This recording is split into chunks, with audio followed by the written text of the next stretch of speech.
ইবনে মাজাহ 224 নম্বর হাদিস থেকে বলছি, আল্লাহ রাসূল বলেন, প্রত্যেকটা মুসলিম নর এবং নারীর জন্য কোরআন শিক্ষা করা, দ্বীনি ইলম শিক্ষা করা হচ্ছে ফরজ আইন।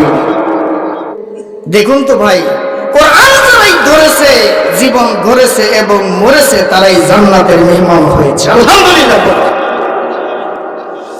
কোরআনুল কারীম রমজান মাসে নাযিল হলো।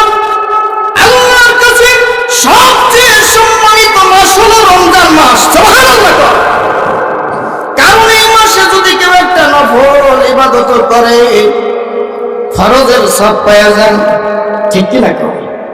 একটা ফরজ যদি আদায় করে রমজান মাসে, সে যেন 70টা ফরজের সওয়াব পাওয়া যায়। এই মর্যাদা কে দিয়েছেন? কোরআনের কারণে, আলহামদুলিল্লাহ। এই কোরআনুল কারীম মানব জাতির উপরে আল্লাহ রব্বুল আলামিন নাযিল করলেন।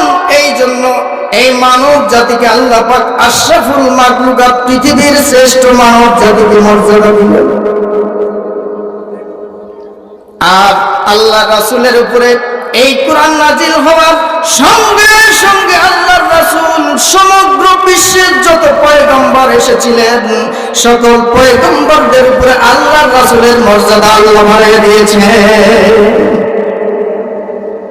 এই কোরআন যদি আমরা শিখি এবং শিখাই, মর্যাদা বাড়ায় দিবেন কে?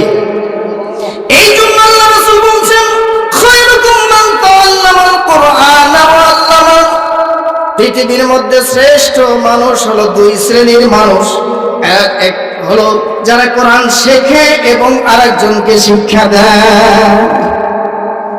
আলহামদুলিল্লাহ। পড়ে কোরআন শেখে এবং শিক্ষা দেয়, এই দুই শ্রেণীর মানুষ হচ্ছে আল্লাহ পাকের কাছে শ্রেষ্ঠ মানুষ। যারা কোরআন শিখবে, কোরআন ধারণ করবে, কোরআন পড়বে, কোরআন অনুযায়ী জীবন যাপন করবে, আর কোরআনের পথেই লড়াই করবে, এদের ব্যাপারে আল্লাহ রাসূল সাল্লাল্লাহু আলাইহি ওয়াসাল্লাম বলেছেন, তারা শুধু সাধারণ মানুষ নয়, সাধারণ উত্তম মানুষ নয়, বরং তারা প্রত্যেকেই আল্লাহ পাকের পরিবার হয়ে যায়।